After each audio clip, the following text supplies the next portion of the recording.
set. We're live on Instagram, Facebook. Okay, so how do I place this properly? Okay, good. Welcome to another episode of the Pfthinks. This is 27. Wow, inspiring you guys and trying to share something that is very, very new, profound, which I think should help, right? I got thinking, I got thinking Nigeria's response when COVID started, right? And I got thinking about, something I saw yesterday about how nations led by women have handled COVID-19 better than all the nations led by men, right? That if you check all the nations right now currently being led by women, a lot of them seem to have turned the bend, and many of them are already in the post-COVID era. Pastor Dami, how are you? Okay, now if you check many of these nations, there was immediate response to COVID-19, right? They almost responded intelligently to COVID-19, led by women. I mean, Germany is led by women. Is already going to start playing football again by weekend, right? If you check Taiwan, if you check many of these countries, right, led by women, the Scandinavian countries led by women, a whole lot of them are almost in the post-COVID era, right? But many of the nations led by men, especially Africa, save for Madagascar, it went wrong. What exactly went wrong with Nigeria? About our response was the fact that I saw when COVID-19 started that a Nigerian's response was singing. In fact, I remember one of the songs that I saw that a group of people were singing and they were dancing, right? That COVID-19, be careful, now express you, they go, and they were dancing and gyrating, right? And quite a number of people composed songs, right? But we did not respond scientifically, we did not respond, the way many of them led by women.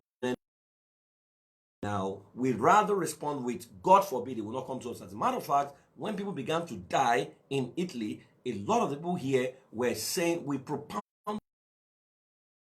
from data. We began to say things like, oh, we thank God we're in Nigeria. We thank God because it's our son. Our son,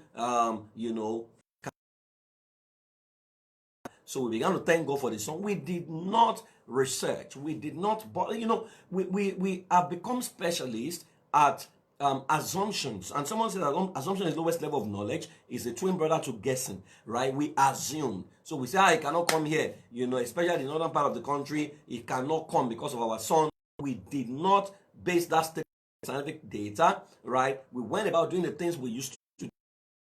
Now it's become a community infection, right? From before they step into the supernatural, who understands that supernatural is the extra over natural, and that until you fully explore the natural, you have no business seeking the supernatural. I doff my hat for those leaders in Africa, especially those religious leaders who understand. So you need to understand that nothing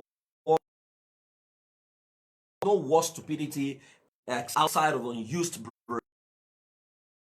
It's God's given brain. I have had meetings where people make statements. I've had meetings where people make statements. Your brain is too small. Your brain is too small for God to use. And that's one of the most destructive statements I have had people make, right? When they said your brain is too small. Your brain is too small. But everything that we trust God to afford,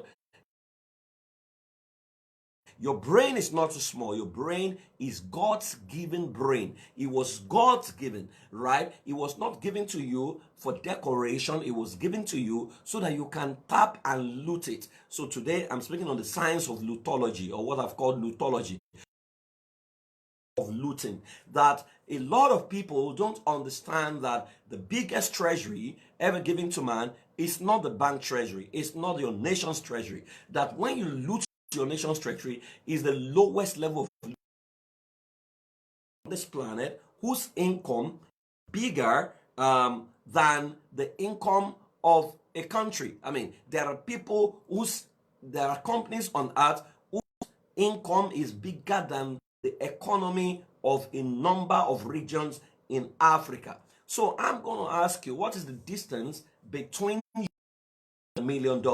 What is the distance between you and $1 million? A lot of people pray to God, God, give me $1 million, right? I think there's just something about us. We put everything in song, right? Our suffering is in song. Our slavery was in song. Our success is in song. Everything we do is in song. Our dancing is in song. Our sex is in song. Everything and everything, especially in Africa, we put it in song, right? That the biggest treasure ever known to man is the human brain. Number two, the human gold mine ever. The brain is the greatest ever given to man. Unfortunately, to the use of the human brain is what we call the national or the local treasury that you see a lot of our politicians started. There has been no, well, let me not say no, there has been very few intelligent response from the leadership of many African countries. Very, very few. Even in Nigeria, I mean, you see some governors speak big English, but by the time you subject their English to science, I cannot pass the test. It will pass the test of high-sounding words, but it will pass no test of if the high-sounding words can actually work. How come they have not done it? If you have executive power, you have access to national, and you're talking about, oh, let the nation do this, you can do it, because I mean there's a lot of money involved, you know, in finding a cure to coronavirus right now. Okay, so if you have the capacity to do it and you are not doing it, then something is fundamentally wrong with you, right? So you see some states, they don't even know what to do. People are looking for 15 billion, right? Their own share of the 15 billion, when this is actually intelligent research. There are people in Nigeria, for example, who are already saying, hey, I can problem, try me, but we're even unwilling to try them. That who have responded. I mean, I say to people, a nation is caused this period when the nation doesn't have intelligent leadership. Because if we finally looked at themselves after a while and they said, I cannot be a disadvantage. Our nation must be an advantage. So let us look within. We will no longer look up to the United States within and become the world. And in less than 20 years, China has achieved that, right? So if Nigeria has 200 million and the whole world is troubled, if Nigeria cannot find one person or two have to know something about the field you're talking about, but the moment I need a solution in that field, if I subject my brain to thorough meditation and I begin to search, answers come. Being very funny, right? Men become criminals when they abandon the world's greatest treasury and begin to loot their national treasury. That you see people with PhD. In fact, it's now been proven that there's a correlation between corruption and stupid thinking, right? That when a man who has a PhD gives into corruption, his PhD becomes corrupt as well. That the capacity to think intelligently is suppressed. Have you not noticed that there are politicians who come on TV, there are leaders on TV who don't sound intelligent at all? But the man has a PhD. He did not buy the PhD. When he was doing the PhD, that was the last time he subjected his brain to thinking. The moment he saw the national treasury, his brain shut down and he decided to focus on that. That's why he's now sounding like a man who never went to school, right? Men become criminals when they abandon the world's greatest treasury and begin to loot national treasury. Insanity is spending your life to loot national treasury when you carry the global treasury in your brain. That the human brain is so elastic, you can stretch it to any level. In fact, historically, it's been said that the people we applaud are the people who use less than 10% of their human brain. Now, imagine if you can push it to about 50% of the use of the human brain, right? That the distance between you and your stardom is how well you have deployed the use of the human brain. Your ability to loot your brain is what stands you out and makes you indispensable to your world. Everybody claps for Elon Musk. Elon Musk has no supernatural power, right? But Elon Musk is thinking of taking the world to Mars. I watched the exchange between Elon Musk and Jack Ma yesterday. I mean, I doffed my hat for this guy. When Jack Ma especially said, humanity has moved from IQ to EQ, right? From intelligence quotient to emotional quotient, right? And to EQ, right? And that we are moving to LQ, where LQ is love quotient. That the future of our world is LQ. That people can master LQ are the ones who will restore peace on this planet. I mean, it just blew my mind away. My respect for him grew. But Elon Musk began to talk about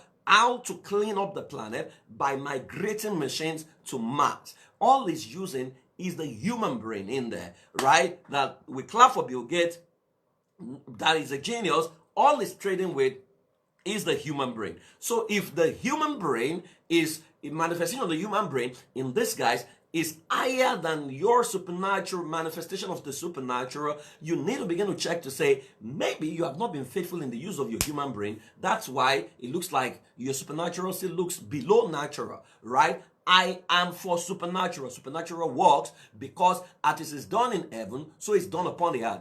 I think supernatural is faster, is swifter. It makes us achieve results faster. But when we don't even use the human brain, when we don't do what the human can do, right? Bill Gates has proven to us that some problems can be solved with money. Polio, for example, was solved with money with the vaccine in the northern part of Nigeria. That we need to subject our brain to scrutiny and begin to loot this brain as against thinking of what to steal, right? That the ability to loot your brain is what stands you and makes you indispensable to your world. It is shameful to spend your life depending on a man who hasn't effectively looted his brain to bail you out of poverty, right? So I see when able-bodied men, right, begin to beg when they carry the greatest gold mine in their head. I mean, one of the people, someone said to me one day, he said the only reason God is going to send some people to hellfire is because they have become unprofitable servants. And he said unprofitability in the use of the human brain. That when a people becomes, useless to themselves is because they fail to use the human brain. Now, imagine if you get to heaven and God shows you the power that's reside in your brain that you have decided not to use. There are people who are billionaires in their brain. The only problem is that they've not tapped into it because there's a support system. I mean, I was sharing with someone yesterday and I said, a lot of people will never maximize themselves because they have settled for less because of the support base around them. So they have an uncle that they live with, they have an auntie who sends them money, they have someone who gives them a free house. So the capacity to think at certain level is no longer there. They're useless to themselves, useless to humanity because they have failed to use the brain. Now, most of the people we celebrate today represent less than 10% of the human population, and they control the rest of us because of the ability to use the brain. Pareto principle says 20% will control 80%. 20%, 80% of the economy is going to be controlled by 20% of the people, right? So there is no excuse for not looting your brain because you don't need anybody's approval to get it done. I mean, there are people who are not even intelligently using their brain, yet they are looting their brain, singing lewd song. I mean, in the Boske is looting his brain at his level. Everybody's talking about him. The guy is getting traction, not because he's intelligent, but even in this at his level of his mediocrity, right, is doing his mediocrity with intelligence, right, at his level, right? He's speaking his Igbotic English the way he wants to speak it. He's pushing himself out, with confidence, right, with courage. And you see, you may not be a fan of what he's saying. I'm not a fan of what he's saying, but the truth is gaining traction because at his level, he's pushing himself out. I see a lot of people who claim they have knowledge, they have wisdom, but they are not out anywhere. They are not offering the world nothing, right? Because they are timid in the expression of the intelligence they claim they have, right? So there is no excuse for not looting your brain because you don't need anybody's approval, right? You don't need anybody's approval. A lot of people, they have what to do, but they are waiting for someone's approval. So some consistently people come to me and they say, oh, Mr. Praise, I'm dating this person. Can you tell me if I should marry the person or not? And I'm looking at them and I'm like, you are a human being. You don't need me to tell you who to marry, right? There are fundamentals that has to be in place. Once they're in place, you should take that decision yourself because you are looking for who to blame should your decision not work. I take decisions by myself. I love to fail, but I love to fail forward, right? That if my decision does not work, I'm not going to beat myself. I'm going to bounce back and I'm going to intelligently begin again, right? That running around for approval is wasting your life, because it's not in their interest to set you free from your mystery. So people look up to people to set them free from their mystery. They have a solution, but you are running around looking for someone to endorse it, right? There was something I wanted to do many years ago. This was 2002. And I went to meet someone I respect so well. I mean, this was someone that I could almost say that he was like a god to me, right? That was never I was then. And the man told me this thing is never going to be possible. He said it has never been done and nobody will do it, that it will not sell in Nigeria, right? So he suggested his own alternative to me. I thanked him, I moved forward. But as I got to my room to pray, you know what I had in my spirit? What I had was, see, I will hold you responsible for whatever I've told you. That there are people in your life that if I don't give them the instruction, they can never comprehend what I'm giving you. And I said, no, God, what are you saying to me? And he said to me, imagine if Moses had a mentor when I told him to get into the Red Sea, and he goes to meet his mentor and say, God told me to get into the Red Sea. Is there any mentor who will tell him to get into the Red Sea? The answer is no. Out of a bid to save him from himself, they will counsel him out of God's will. Then he said to me, when I said to Jesus, go and he's going to die by the cross. If Jesus had a mentor and he went to meet his mentor, his spiritual father, and he said, oh, God told me to die for the sins of the world, will they tell him to go ahead? Nobody will tell him to go ahead, because they have never seen it before. Not because they are wicked, but it's just that they have not seen it, right? That many of us, we are looking for solutions in the wrong place. We are looking for solutions from people who cannot fully grasp or understand what God is demanding of you, right? So it's waste of life trying to run around someone who has not built himself out to bail you out of your mystery. Question: how well have you looted your brain? How well have you looted your brain? How well have you looted your brain? Here are examples of gold mine from this treasury called the human brain. Electric bulb. Thomas Edison looted his brain, produced incandescent lamp. Microsoft looted his brain. Of course, computers is now available on everybody's table. Apple looted his brain. Of course, you know what is costing you to get your iPhone, iPhone whatever right now. You know what is costing you to get your Mac laptop, right? Cars, Toyota looted the human brain, and we escaped from using camels to travel. Airplane, right? The Wright brothers, they looted their brain, and now we can fly from Nigeria to London in 6 hours, right? You have the telephone, Alexander Graham Bell, he looted his brain, corrected the original research work that has been done, and now we can all carry mobile phones up and down. The television, it was the use of the looting of the human brain. You have furnitures around your house. Someone looted his brain to create those designs. Books is the looting of the human brain that produced them. Other kinds of invention is the looting of the human brain. Now, how well are you looting your brain? So here is the question today. How do I loot my brain? How do I loot my brain? Please take your eyes off your national treasury. Take your eyes off the state treasury. If you loot your brain to a level where your nation you become indispensable to your nation, they will splash all kinds of money in your direction. Trust me, this works all the time. Your business should be to create solutions that makes you indispensable even to your enemies. If a man's ways pleases the Lord, even the enemies will be at peace with him. What you need to do is to become water. When you become water, they will hate you, but they will need you to drink. They will need you to cure their thirst. What you need to become is to become the air. They will hate you, but they need to breathe you. You need to become the sun. They hate you, but you will need to shine on them. You become the cloud.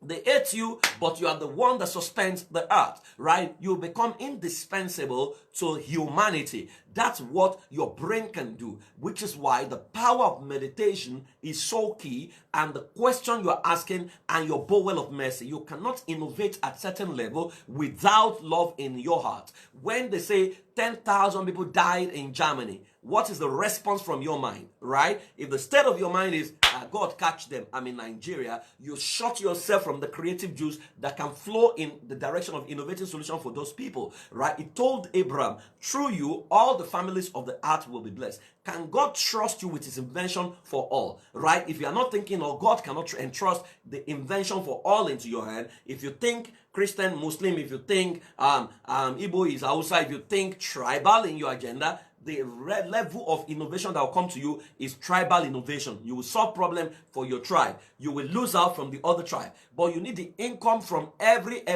from all the other tribe for you to get to the highest level you need to get to, right? So imagine if you're thinking humanity.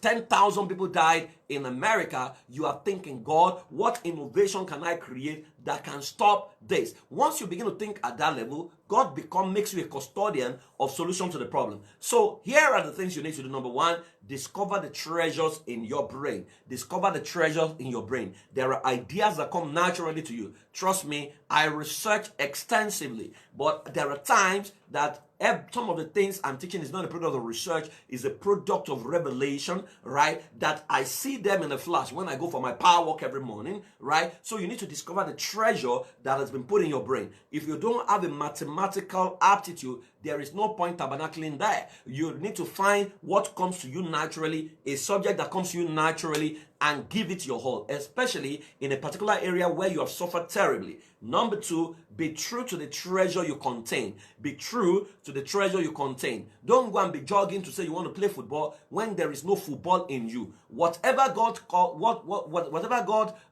has placed in you is what He calls for. God will not call for football when He has not placed He has not deposited the capacity to play football in you, right? So don't waste your life trying to be someone else.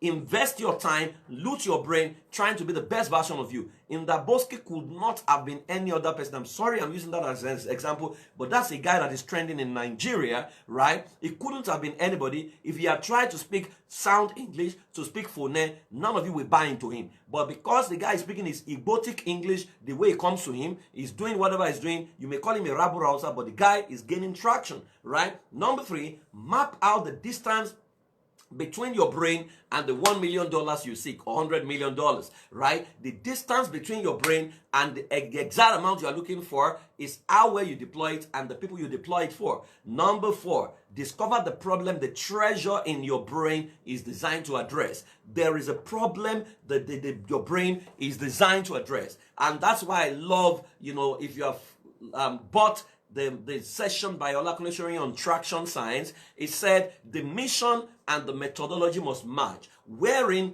the mission must remain the mission, but the methodology must change in sync with times and season, right? The mission is, for example, for Christians, the mission is to save the world. The methodology before is for us to go inside church, right? But now during the lockdown, the methodology is to deploy online science, right? Live streaming to still achieve the same mission. Methods can change, mission must not change. So you need to discover the problem the treasure in you is designed to address. Next one, you need to expose your brain and stretch consistently till it never remains the same. It's been said that the brain is so elastic that once you stretch it, it never returns back to its original state. I have gotten to a level right now that even when I don't want to think, I think. The biggest challenge I'm having right now is to rest my brain so that I stop thinking, right? It's so tough to do, and that's the only stress I'm having right now, right? To stop thinking is a problem. Because when you learn to question status quo and challenge status quo, you will realize that you stretch your brain to a level where you are thinking at a level that is beyond the ordinary. Now, so the next thing you need to do is test the expansion of your brain by finding someone to solve a problem for. It's called freemium. Freemium is you are sure of your solution, offer it for free. Offer a 3-day trial. Offer a 14-day free trial. You will notice that on some sites online, right, they'll tell you, come and use this software. We give you 14 days free trial, right? They will have asked you to log in your card, right? But you are giving freemium, right? If you can't offer it for free, then you are not qualified to collect a fee for it, right? Text the expansion of your brain by finding someone to solve a problem for. Next one, build a track record by consistently replicating it. Always give your best. Give your best. Let me tell you, your customers that you have solved problem for are the one that will recommend you someday. The moment you stop, you lose credibility, it becomes very tough for you to get the amount you want to get because people will no longer be able to trust you to recommend you, which is why you need to put up your best behavior when you are dealing with customers. You have internal customers, external customers. There is nothing to lose for treating people right. Don't be caught in the web of putting people down, right? Don't be caught in the web of gossip. Don't be caught in the web of a situation that can undermine the potential you have. It's one thing thing to have the solution, it's another thing to have the reputation for people to be able to recommend you to the highest level you want to get to. People have missed out on their highest level by bad behavior. That's why you need to always put up your best behavior. So you need to build a track record by consistently replicating it. Then you need to turn it into a product everyone will want to use. Don't create a product that only your sect wants to use. It will limit their flow of income that come in your direction. Don't create a product that only your religious people can use, or the religious group you belong to, your denomination, or your religious team, or your faith-based people alone, right? Create solutions that the rest of the world can use. For God so loved the world, right? For God so loved the cosmos, He gave His only begotten Son. He was thinking the world. He was not thinking a group of people. Even though many of us try to monopolize Jesus, Jesus was for the rest of the world, right? He solved the problem for the rest of the world, right? Now, so you need to understand the same way that through you, all the families of the earth must be blessed. Through your solution, all the families of the earth must be blessed. So you can no longer sit at the realm of your culture alone, your race. So you have innovated solution for Yoruba race. What's the total population of the Yoruba race? It means you are limited in your expression. So let's say Yoruba race is about 40 million people. It means you can only solve problem for 40 million people, and not all of them will patronize you. But imagine that your solution is for 7.5 billion people.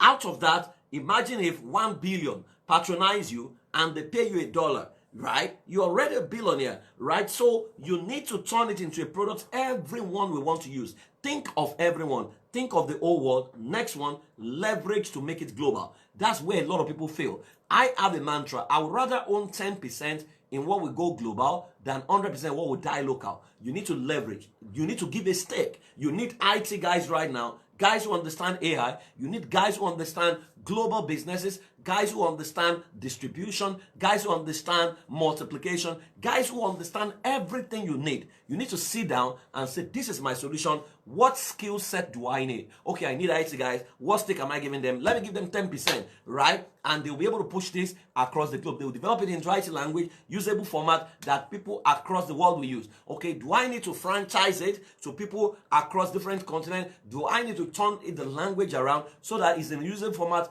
irrespective of the nation it gets to? You need to leverage to make it global. If you don't know how to relate and you are greedy, you will not go very far. Now, the last thing there is consistently make a raw material of every finished product. That for everything you have finished, it's also a raw material for your next level.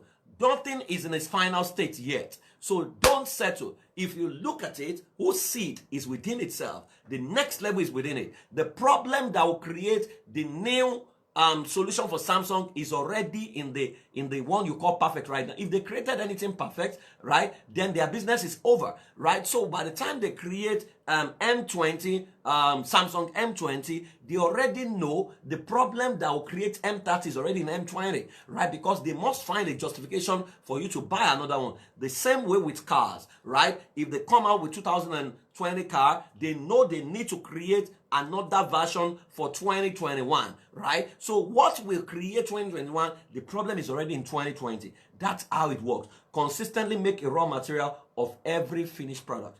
The greatest hindrance to effective looting of your brain is 1, laziness. Number 2, comfort. Laziness and comfort. A lot of us are lazy mentally, right? We are hardworking physically, lazy mentally. Someone says, some people would rather die than think. They would rather die than think.